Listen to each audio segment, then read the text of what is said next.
Hi everyone, my name is Dr. McKenzie Green, and I am the lead author on the paper in Family Process entitled The Multiracial-Black Socialization Model, a conceptualization of racial socialization in multiracial Black families.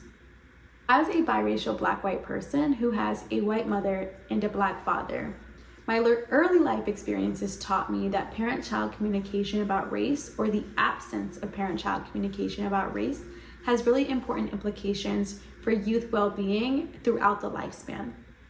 And so as a researcher, I've devoted my early career to better understanding how parent-child communication about race, or racial socialization, occurs in multiracial Black families. And what my early investigations have taught me is that the nuanced experiences of racial socialization in multiracial Black families have gone uncovered and underexplored for a long time due to the absence of a theory and related measures that capture how complex the process is in multiracial Black families. And so my co-author, who is also a biracial Black-white woman, and I sought to create a new model of racial socialization for the field that is specific to multiracial Black families.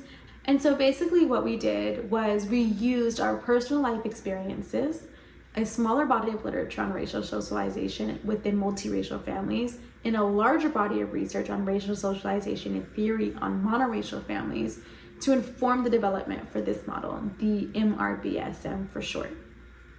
And the MRBSM outlines three interrelated components of racial socialization that researchers, practitioners, and parents should be mindful of.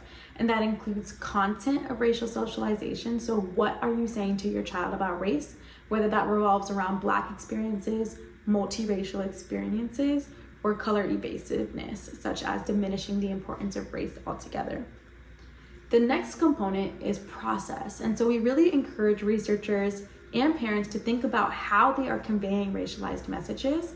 A lot of times there's a focus on the talk as this really explicit verbal practice, but research over the last 40 years has demonstrated that racial socialization can also be conveyed through really implicit and less conscious potentially measures, such as a white mother taking their daughter to get their hair done at a Black salon. And finally, the third variable, or third meta component of the model, is family contextual and social contextual variables.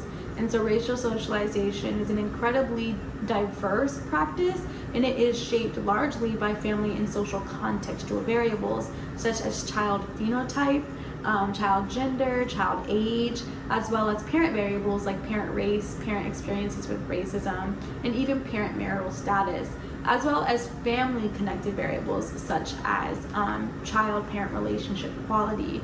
And so these are all interrelated factors that researchers and providers and parents should be mindful of when we think about what is happening within the practice of racial socialization in multiracial Black families and how to improve it.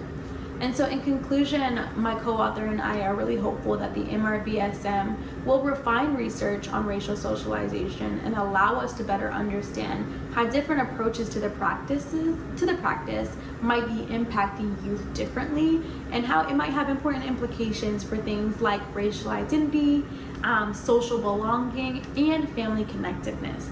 And we also hope that it'll be a useful tool for providers and parents to better improve and even potentially start their practice of communicating about race with their children moving forward.